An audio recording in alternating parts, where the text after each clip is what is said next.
Broadcast is now starting. All attendees are in listen-only mode. Hey everybody, welcome. It is Coaching Zone time.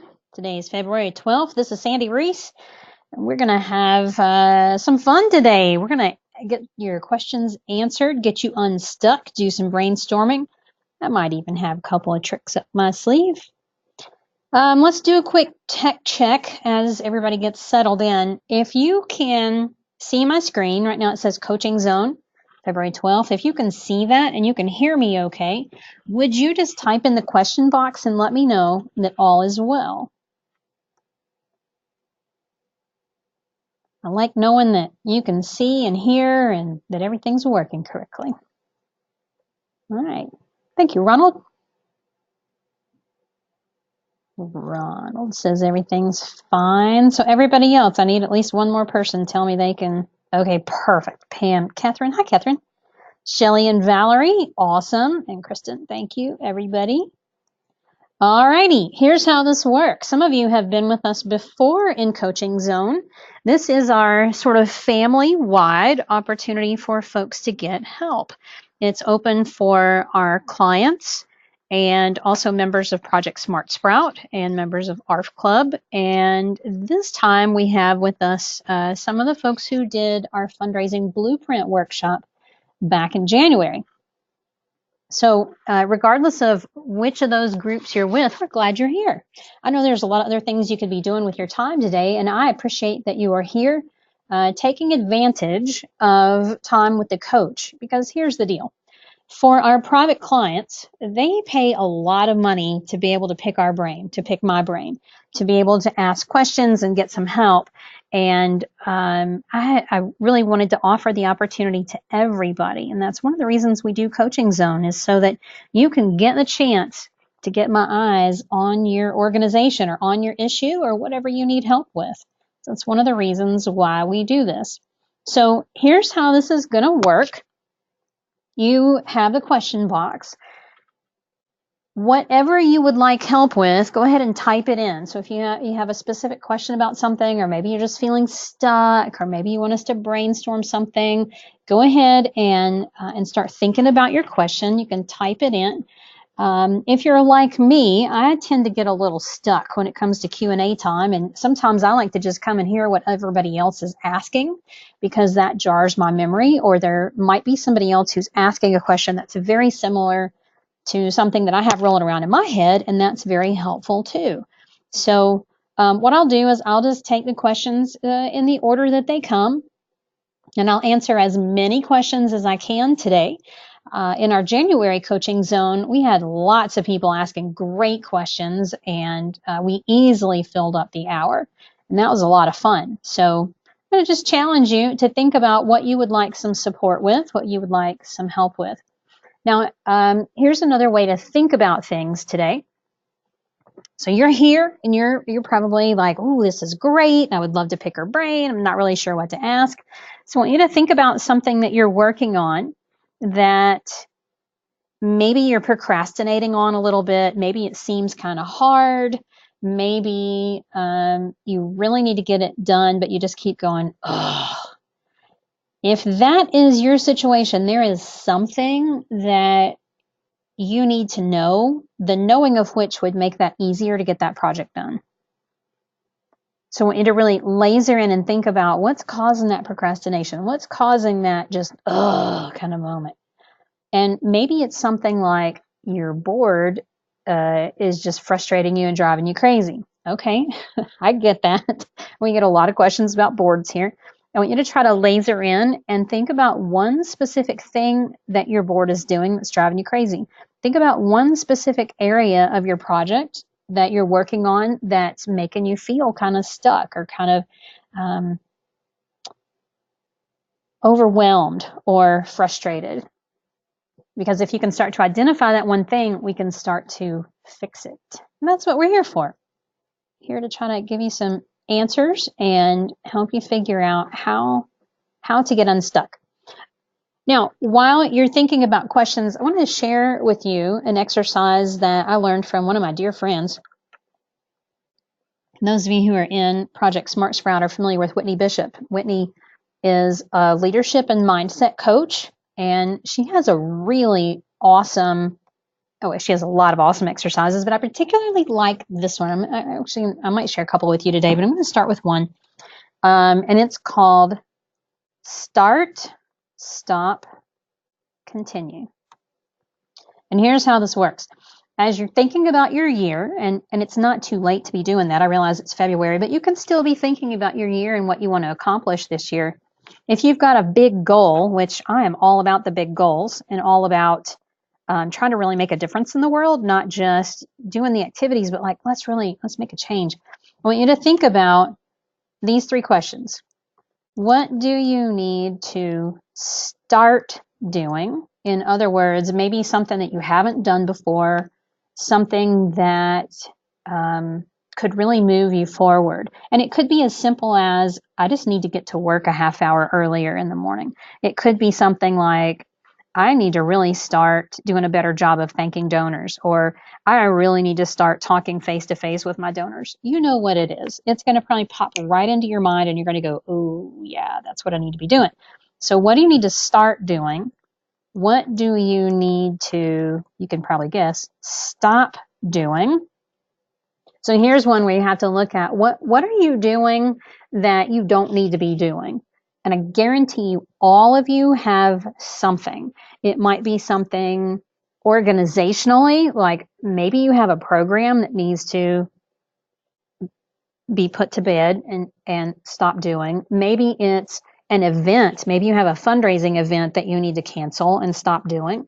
Maybe it's something more like, we've been sending our donors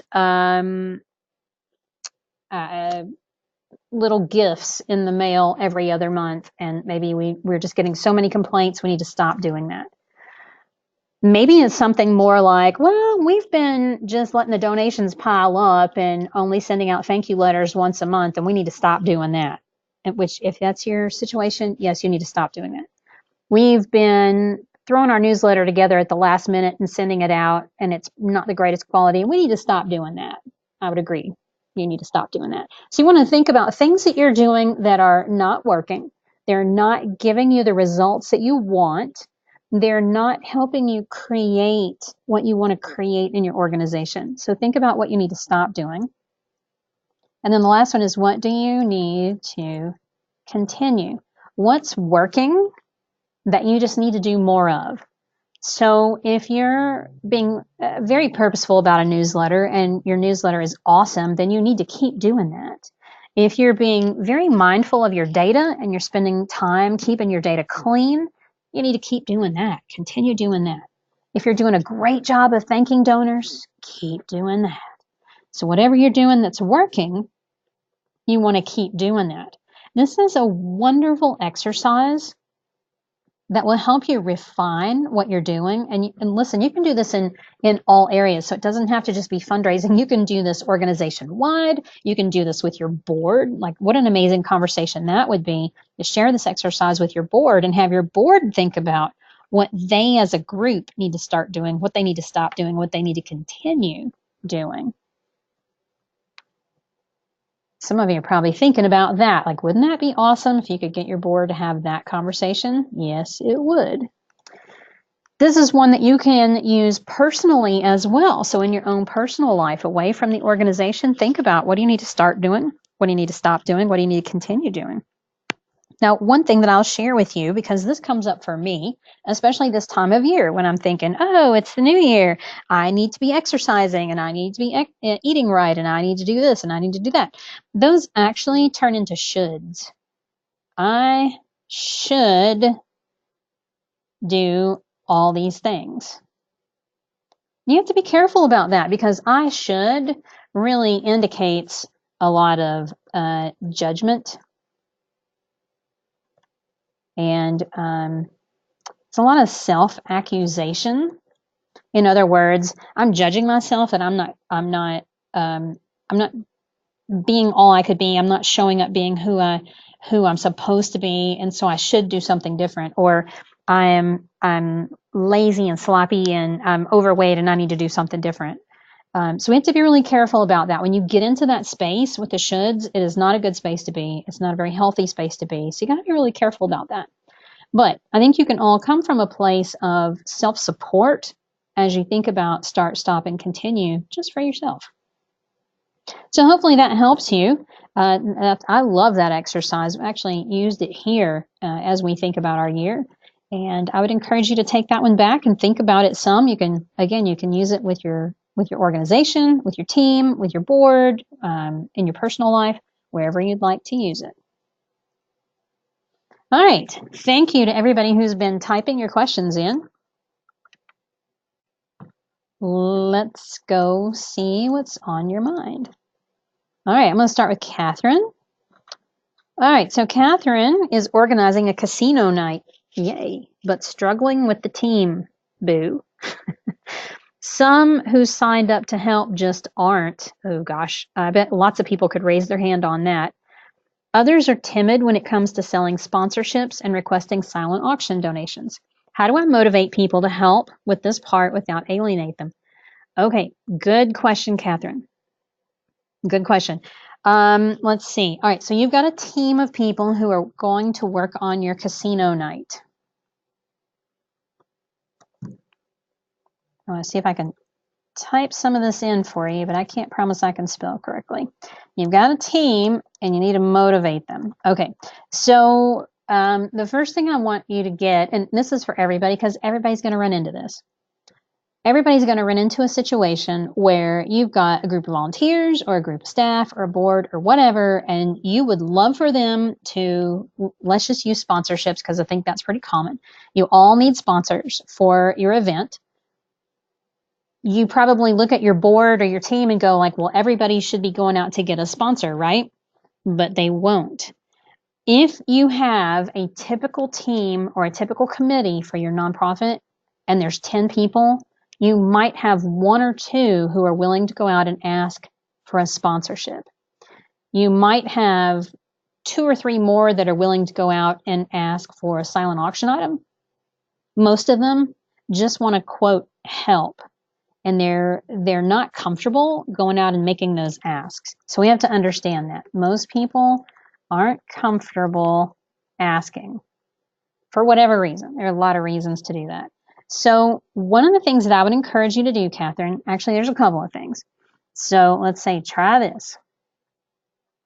Number one, have some clear roles and jobs for the team as a whole. So not necessarily, well, I need Susie to do this and John needs to do that, but I want you to really think about what is this team's responsibility for creating the casino night?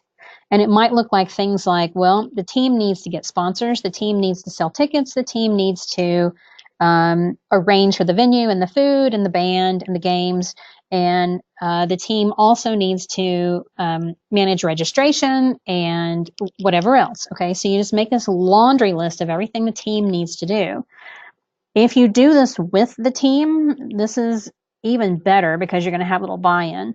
Now, if you're already way deep into planning your casino night, you might want to, that could be a little tough. You may have to wait till next year. So the first thing is clear roles and jobs for everybody. Then what I want you to do is have individual conversations with team members to ask them, where do you want to play? In other words, you're going to ask people individually, not as a group. This is what makes this work. You have to ask them individually, what part do you want to play? Where do you want to play? Because people will tell you in a one-on-one conversation, oh, well, I'll do anything, but I'm not asking anybody for money. Or they'll say, you know what I really want to do? I'd really love to work with a silent auction. Or I'd really love to fill in the blank, whatever. Great.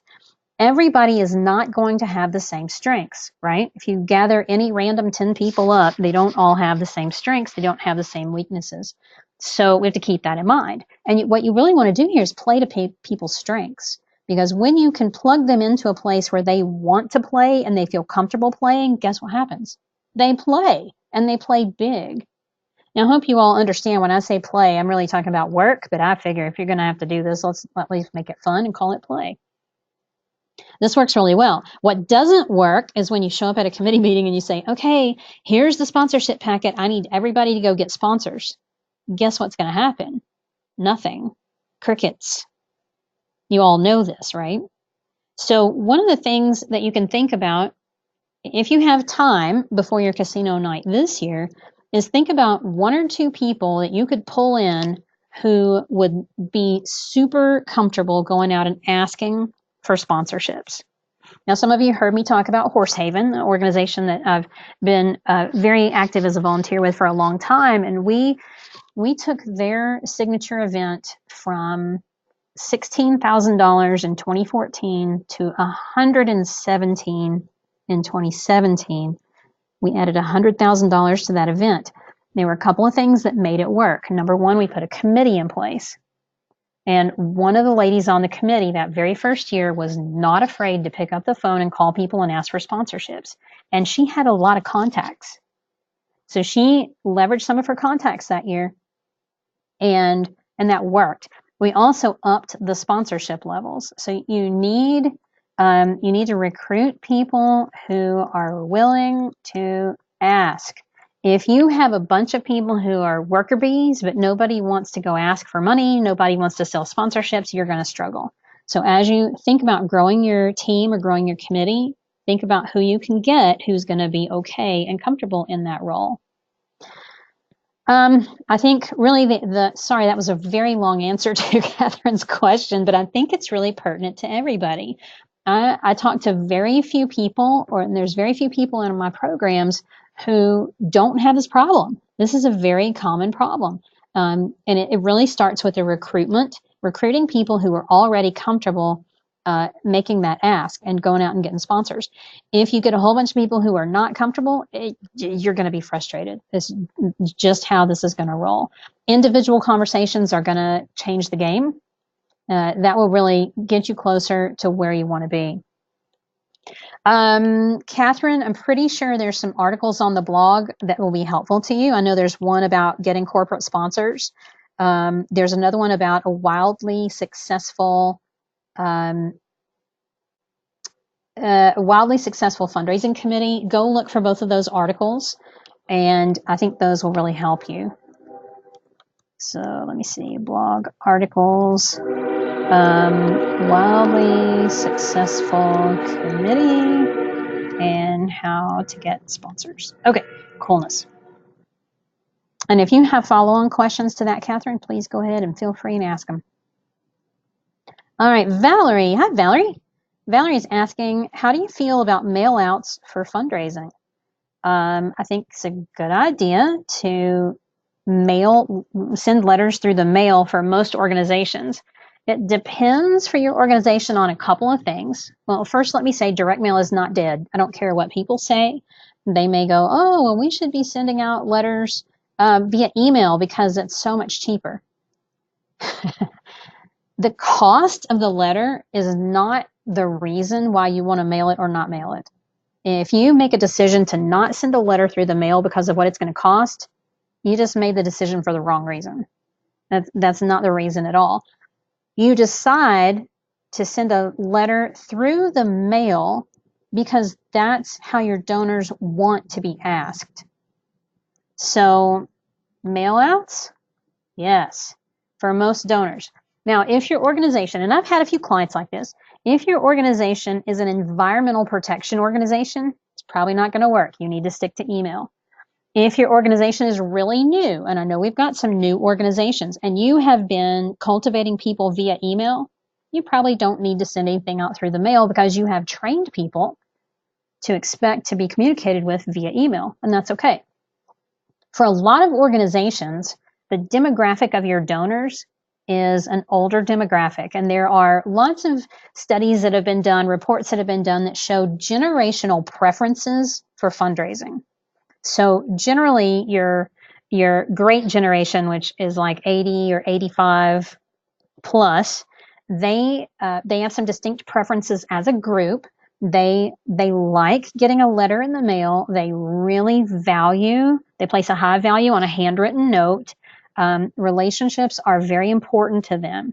as opposed to millennials. Millennials are about speed and convenience, and they want to do things, they want to volunteer in addition to giving, and they want to do it with their friends. So generationally, people behave very differently when it comes to fundraising.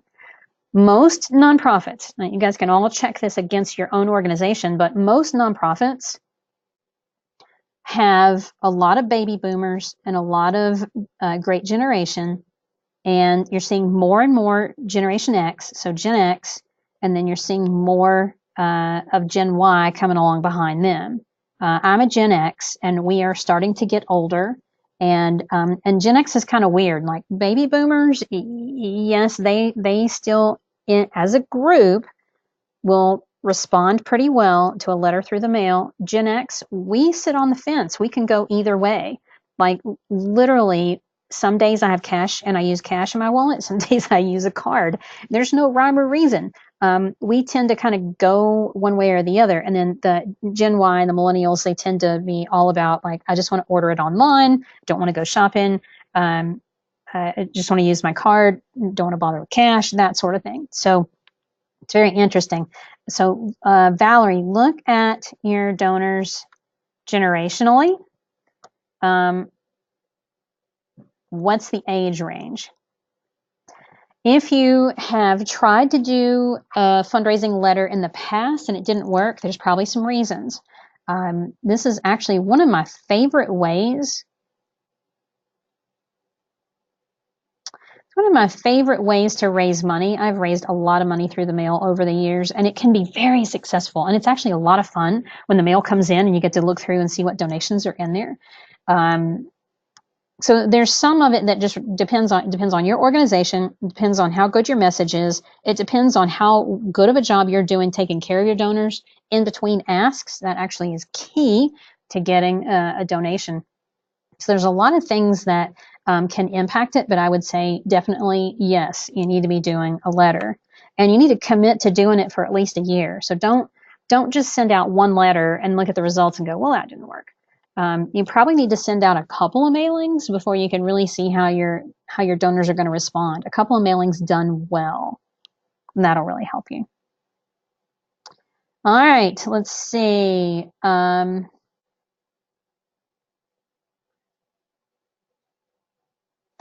Pam is asking that she can't see the list of questions. Unfortunately, Pam, when we're using GoToWebinar, I can see the list of questions, but nobody else can. So sorry about that. I wish that we did have a way where you could see what everybody else is chiming in with.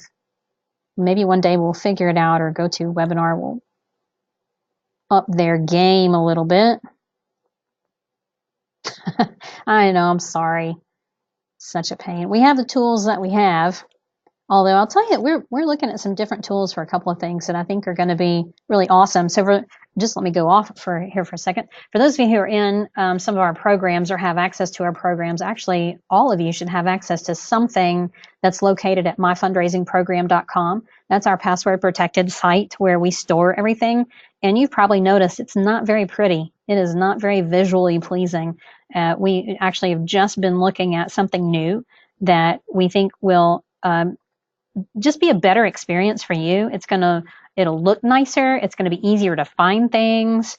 And we're pretty excited about it. So I don't know, for some of you, you're like, whatever, but we want you to have a good experience when you're looking for things. So we're working on that.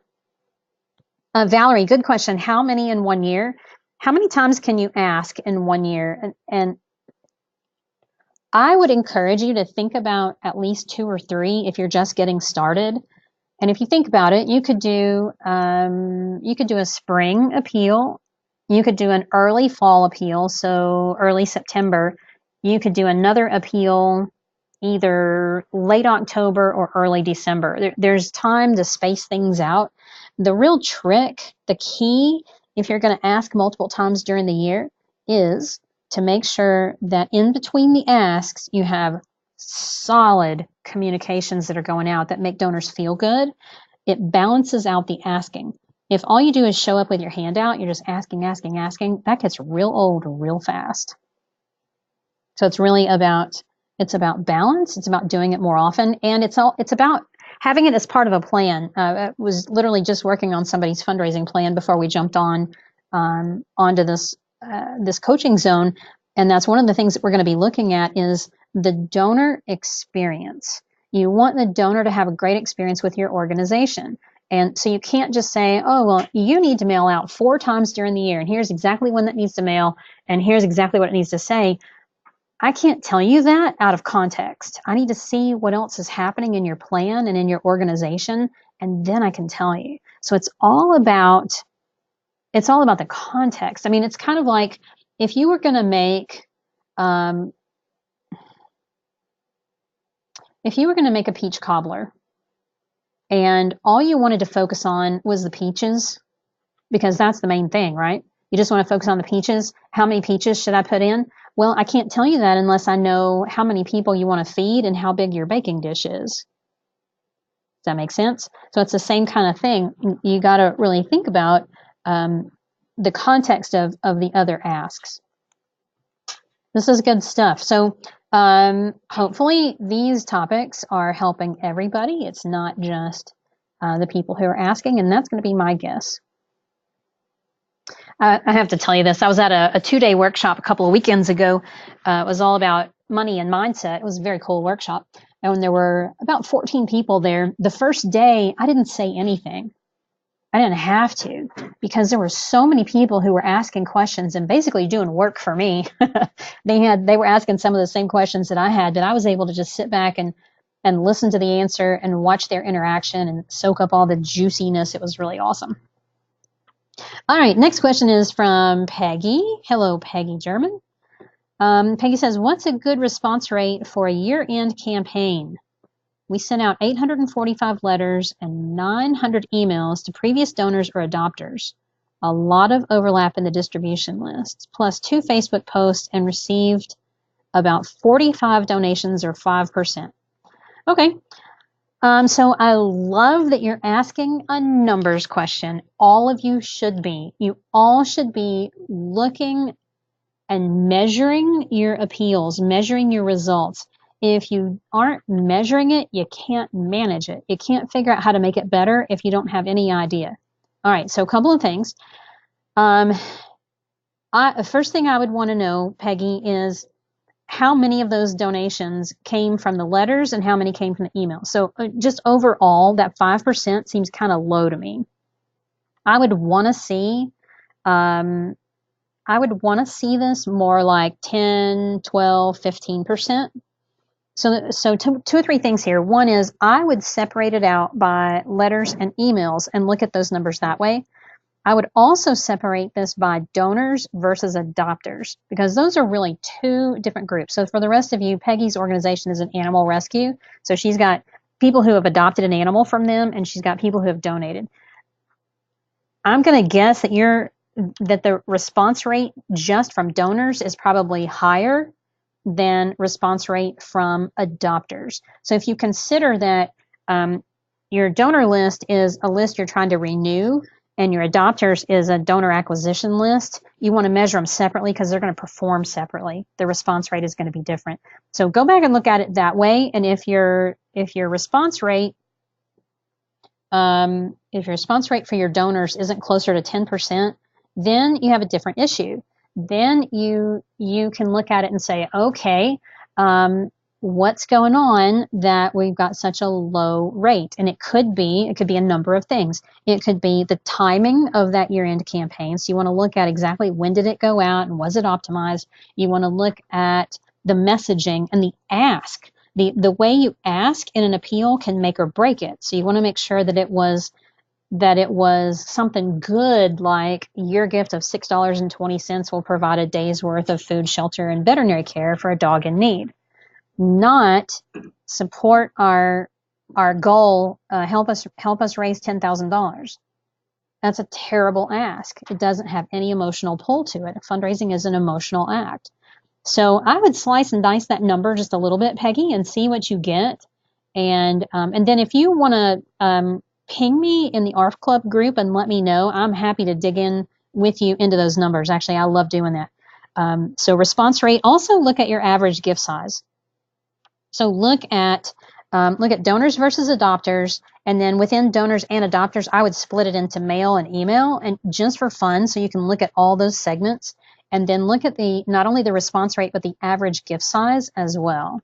So, sorry, I forgot to take notes. Response rate and average gift size. Look at donors versus adopters, mail versus email. Because here's the thing, this is for everybody. When you start really looking at these numbers, when you get curious, you're going to learn things. Now, I realize that not everybody enjoys looking at data. Not everybody enjoys numbers, but I'm sorry, if your job has anything to do with fundraising, you've got to learn how to review and digest some numbers. You have to. There's no way around it. I was not a numbers person when I started in fundraising, and I got curious, and that helped me a lot. That helped me to look at data and go, okay, if this response rate seems a little low, let me try to figure out why. What was going on? What could I have done different that would have brought a higher response rate? Get curious with it. It'll help you a lot. For those of you who aren't sure, the response rate is the percentage of donations you received in comparison to the total appeals that you sent out. And you express it as a percentage.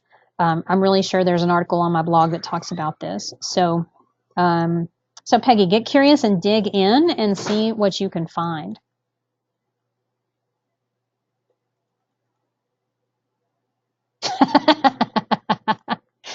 Pam says she finds it hard to believe that I sat through the whole first day and didn't say anything.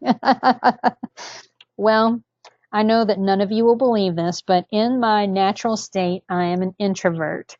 And when I go to a workshop like that, where I didn't really know anybody, I kind of knew two ladies that were there, but I didn't really know anybody, I will tend to hang back and watch and observe. But like I said, it was some of it was a bit intense, and it was actually easier because other people were asking the same questions for me to sit back.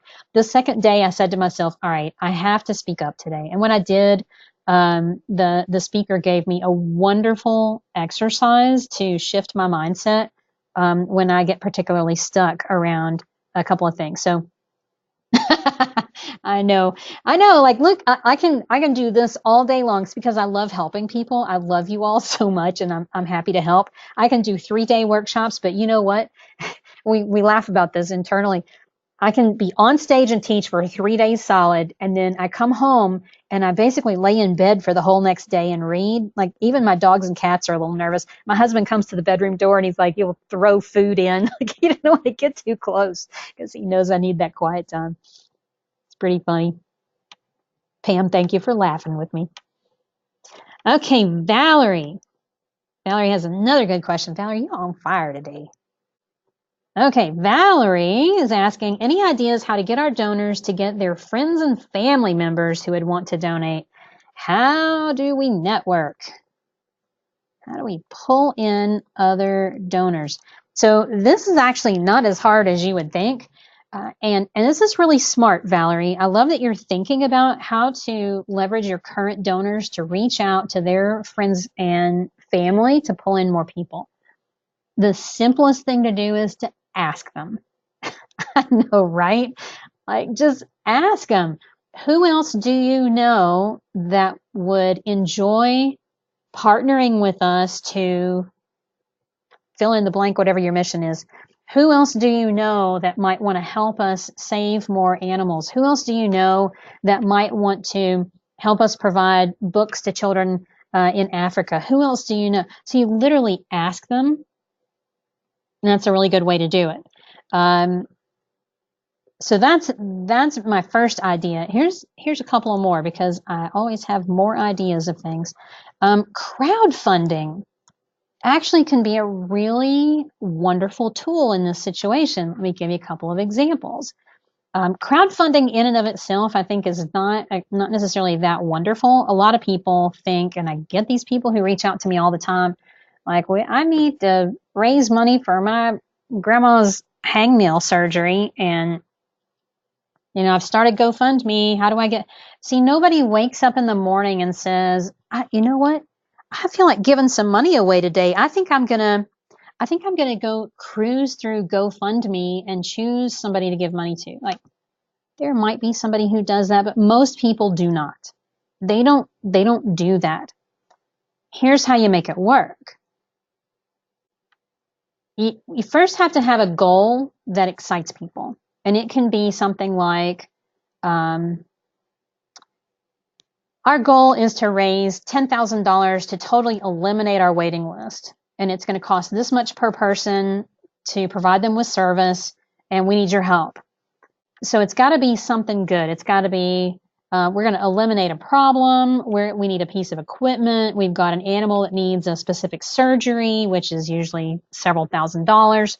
And what you can do then, it works really well if you reach out to some specific donors or some specific people and say, we need to raise this money, and I wonder if you would be willing to put together a team of people and maybe help us go after this. That's a way. Anytime you have team-based fundraising and you can use crowdfunding, that's a really good way to use the tool. So I've seen it work with specific projects. I've seen it work with events. Christy Wary, some of you all may know or have heard me talk about Christy at Illuminate India, has a virtual event called Curry for a Cause. It's a really cool event, happens in September, and the premise of the event is you form a team and you pull together about 10 of your friends, and you either go out and eat Indian food or you stay home and cook Indian food. And she's got some materials she'll share. And so you can learn about these children in India that they're helping, and at the end of the night, everybody makes a $35 donation, and they raise the money to do whatever they're doing with kids in India. One year it was about physical therapy for kids with disabilities. Another year it was providing lunch for children in some of their programs. And it's crazy. She'll raise $10,000 or $12,000 with this, and I think the team approach is really helpful. Here's what happens: a lot of people are very competitive. I did a team this past year, and so I'm on the site where I can sign up for a team, and it shows me the list of teams, and I can see how much the other teams are raising. Guess what happens? My brain goes, "Oh yeah, we're going to beat that." That's what happens. People get really competitive. So you can use crowdfunding as a tool to pull in other donors. Now, if that sounds like a lot of work, try this. Have an open house. If you have a facility that lends itself to a good tour, have an open house. Invite some of your best donors and invite them to bring a couple of friends with them so they can see firsthand what your organization is doing. I've had several clients use this over the years and have some really, really nice results with it. One was an animal rescue group outside of Atlanta. They have a high volume, low cost spay neuter clinic in addition to some other things that they did. And it was so fun. I actually drove to Atlanta, was there with them when they did their first open house. It was so much fun to be there and just listen to what people had to say. The donors that came through that gushed, and they were handing my client checks, and they were putting cash in the donation jar, and their guests were just blown away by what was happening. So that's another really good way to leverage those relationships, and actually not just with donors, but with volunteers and board members and so forth. Another one of my clients, it was a children's advocacy center. They set this up, and their facility wasn't so much that it lent itself to a tour, because you couldn't really, I mean, you could see the rooms where the interviews happened, but because of privacy, you couldn't see any of the children. But what they did is they scheduled these meet and greet activities, and they invited their board to bring in friends. And so they did. You'd have, maybe 15 or 20 people in the room, and they did a video of their organization in action, and they told people a little bit about what they did. They'd show them around their office, and they have to do a lot of imagine that there's a child here, imagine this, and they talk about in general why some of the children come to the center. But that open house was awesome, and what they did is they scheduled them twice a month. They scheduled them twice a month for several months, and so the board members all had the list of dates. So if they were out talking to a friend and they said, "Oh, would you like to come with me to the Children's Advocacy Center for meet and greet?" And they had a better name than meet and greet. I don't remember what it is right off the top of my head. And so if the person said, "Oh, I'd love to, but I can't come that date," then the board member had the other dates already on their calendar, and they could just keep going until they found a date. Then what they did is they would have the board member just contact the staff and say, "I'm coming, I'm bringing this person on this date," and off they went. Now, the other nice thing about that was if the staff met somebody that they wanted to introduce to the organization, they could invite them, they could invite donors, they could reach out to a lot of people. It worked really, really well for this organization for a long time. And it was a really good way to leverage the power of relationships, especially existing relationships, to pull people in, to show them around, and to give them the opportunity to get involved or at least to care. Now, one of the things you don't want to do if you do something like that, so if you have an open house or if you do some kind of meet and greet or a day in the life, like literally another one of my clients that serves single moms, they do what they call a day in the life. And that's what they talk about is what it's like for a single mom trying to manage everything, trying to manage a job and a child and transportation and medical care and stretching money and making it cover all the expenses. It's very cool. When you do that, you want to focus on educating and engaging.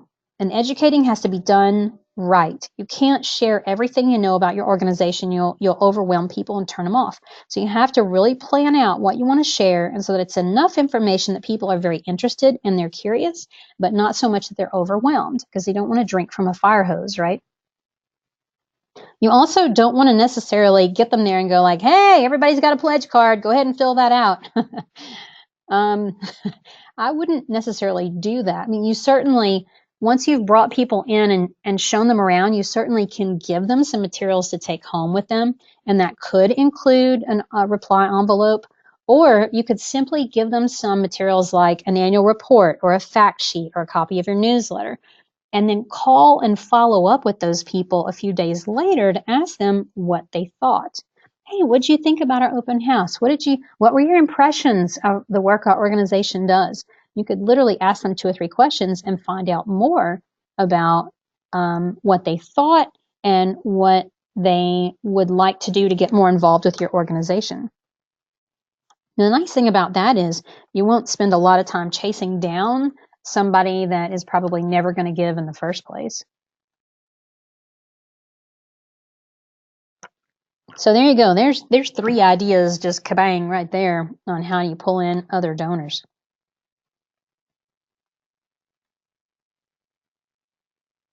All right, let's see who has the next question. What else do you want to know?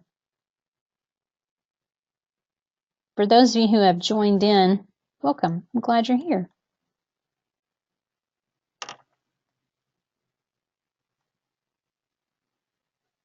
One thing that you can be thinking about right now, if you're not already, and there's several good reasons.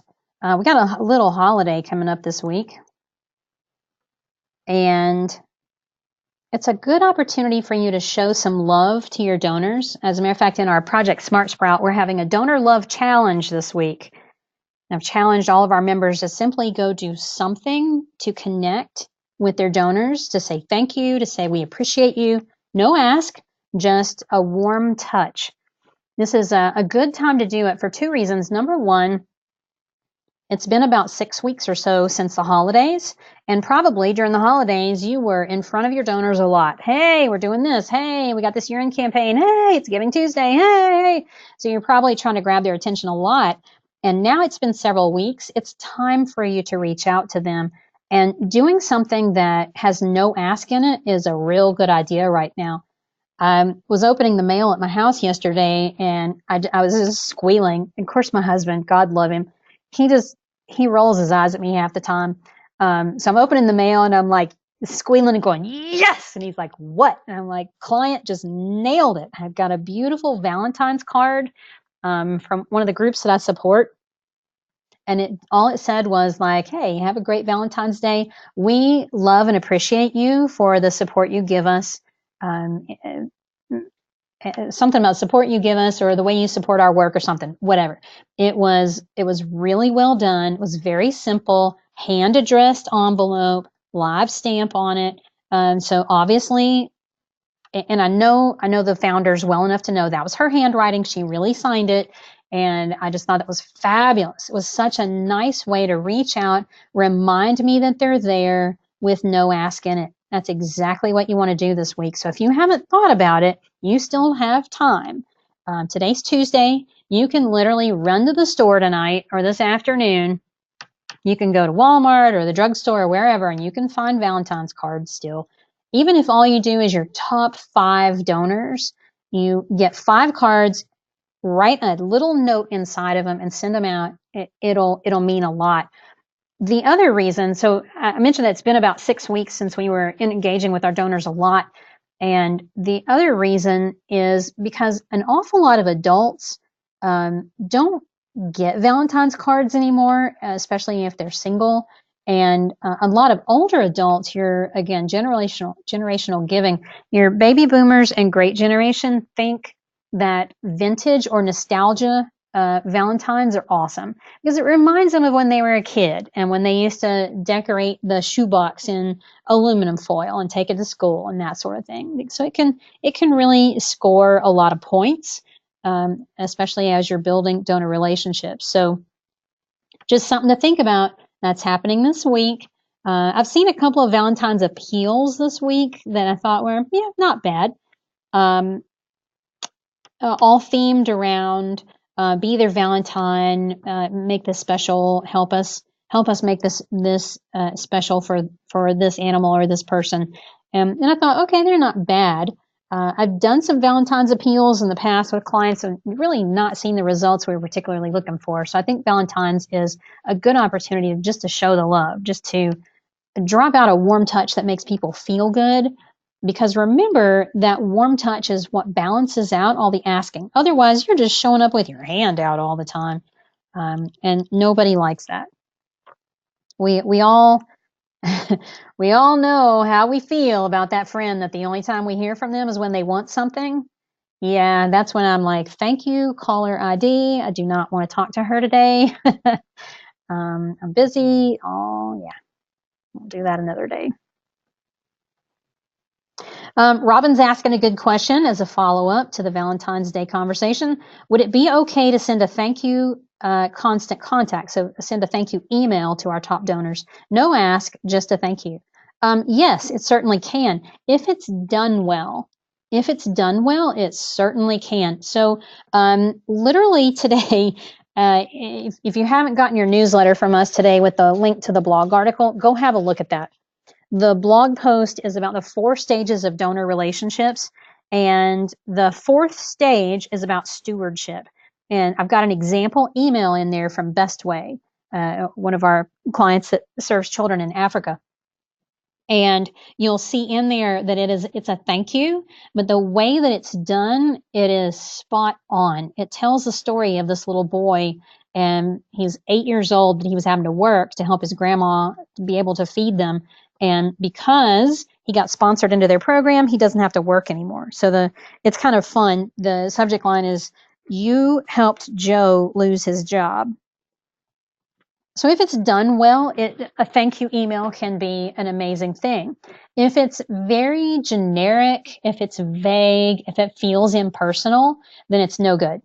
That email needs to warm up the donor's heart. It needs to make the donor go, did they send that to just me or did that go to their whole list? If a donor asks that question, you just nailed it. Now, one other thing you could do, Robin, if you really want to push that over the top with a thank you email, is put a thank you video in it. Thank you video is hot, hot, hot. If you go on my YouTube channel, I actually do this. Go to Get Fully Funded Boy TV.com. It'll take you to my YouTube channel, and you will find there a playlist There's a donor thank you playlist. Go find it, and you'll see a lot of inspiration for thank you videos. And Robin, you're going to find several that are animal welfare. There's some really, really good ones from Best Friends you've probably seen. There's a couple of really good ones from Pet Community Center. There's some others in there that are really good. So if you put a thank you video, and it can be so simple, it does not have to be real complicated.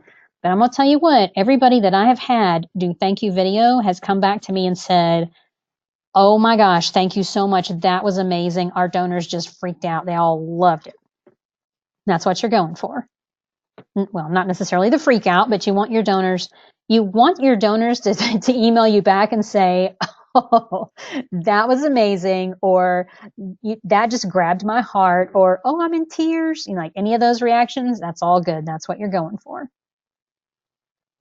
I think anytime you can send something to a donor that really grabs them by the heart, or I remember one time one of the groups that I support sent me they sent me an email, and I'm reading this email, and all of a sudden my mind just did this little jerk. And you have to remember that I'm in this stuff every day, right? I do this for a living. So I'm always looking at things from two parts in my head. I'm always looking at it from the point of view of a donor, like how does this make me feel as a donor? But the other part of me, I'm always looking at it like, is this a good example? Is this well done? Because I love examples. I love sharing examples. I think all of my clients love examples. So I remember this one time I was looking at this email. It came, and about halfway through I had this jerk in my head, and I went, wait a minute. Did they send this just to me, or did this go out did this go through Constant Contact? Did this go to a lot of people, or did it go just and I couldn't tell. I couldn't tell until I scrolled all the way to the bottom of the email, and there was the Constant Contact information, and I was like, wow, that was a well done email. It just felt so warm and personal. It felt like the person had just fired up an email and they were talking just to me. It didn't feel like, and a lot of times people are guilty of this. We start writing these emails and we're like, we would like to thank all of you for your support. Well, guess what? When you write, you need to be writing to one person, not to everybody on your list. That's important. You can write that one down. Write to one person, not to everybody. So you don't want to say thanks to all of you for your support, because I'm reading it by myself. As a donor, I'm going to be looking around going like, who are you talking to? It's just me here. So write to the one person. If that one person thinks you wrote specifically to them, you nailed it. Good job. Take the rest of the day off. All right, looks like we've got a few minutes left. So if you have any last questions, go ahead and be typing those in now. I'm going to grab a sip of water. I'll be right. And I'm back. Let's see. So we got just a couple of minutes. If you have a last question, now is a really good time to be typing that in. So let's see, what else is coming up? You got Valentine's Day coming up. Spring is not a bad time to do an appeal. You should still be doing monthly newsletters. So for those of you who just come out of the fundraising blueprint, all this stuff should be in your plan about when you're going to ask and when you're going to communicate and when the warm touches are going to happen. You want to make sure that's all in your plan. Spring tends to be event season, so I'm glad we had some event questions and sponsorship questions today. It's very, very timely. I've been working with one of my clients who has an event in September, and we're putting together their sponsorship packet now. And they're going to be, we're going to try to get that finalized this week so they can get their committee busy going out and getting sponsorships for the event. That was one of those areas that we identified really quickly when I took a look at their organization. We said, wow, you don't have very many sponsorships at all. And they're right outside New York City in a very affluent area, so they should have a ton of businesses sponsoring their event. So we're going after that. It's not too early to be doing that. It's February. Their event is in September. Actually, they're almost late. They need to be out right now asking for those sponsorships. You want to try to do that about 6 months in advance if you can. For some of you, depending on where you are in the world, you may have businesses who need as much as a year in advance to be able to make a decision or to get it in their process to be able to say yes to a sponsorship. Others of you may be in areas where people make donations about $10,000 on a dime. It's not a big deal. And they can do it really quickly and cut a check really quickly. And so you'll know in your area what's what with that. But I wouldn't wait too long. It's always best to start early so that you can get the results that you're looking for. We have a couple of other holidays coming up. Mother's Day is coming up, and that can be a really good opportunity for messaging for some of you. I did an appeal a couple of years ago for one of our animal shelter clients, and we basically said, Mother's Day is not a great holiday when you're a dog. Like, you don't really necessarily want to be a mother. And we talked about overcrowding and the number of unwanted animals and euthanasia and things like that, and it was a very successful appeal for them. So it was kind of a twist on Mother's Day.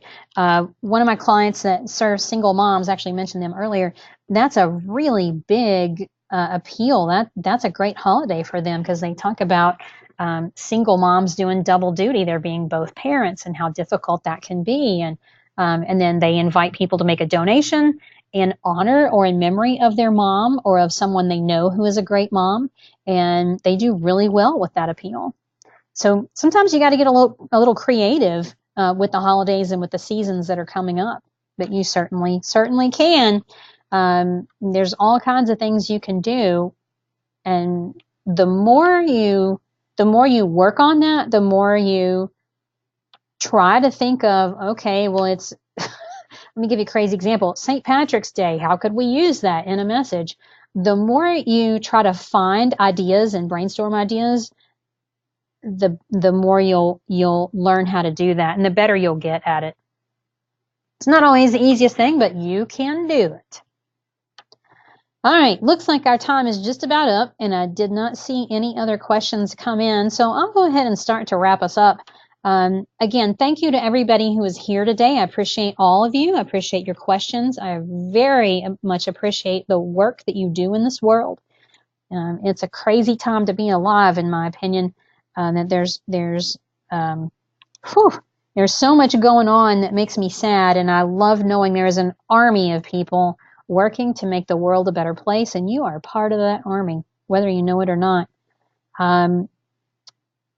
So we'll be sharing the recording. If you are in Smart Sprout or ARF Club, we'll be sharing that recording out with you later. I think the Blueprint folks, you'll get an email with a link so you can go back and listen to it again. And we'll have Coaching Zone again in March, and watch in your inbox for announcements of those dates, of that date and all the future ones. All right, you guys have a great rest of your day, and I'll see you again next time. Bye, everybody.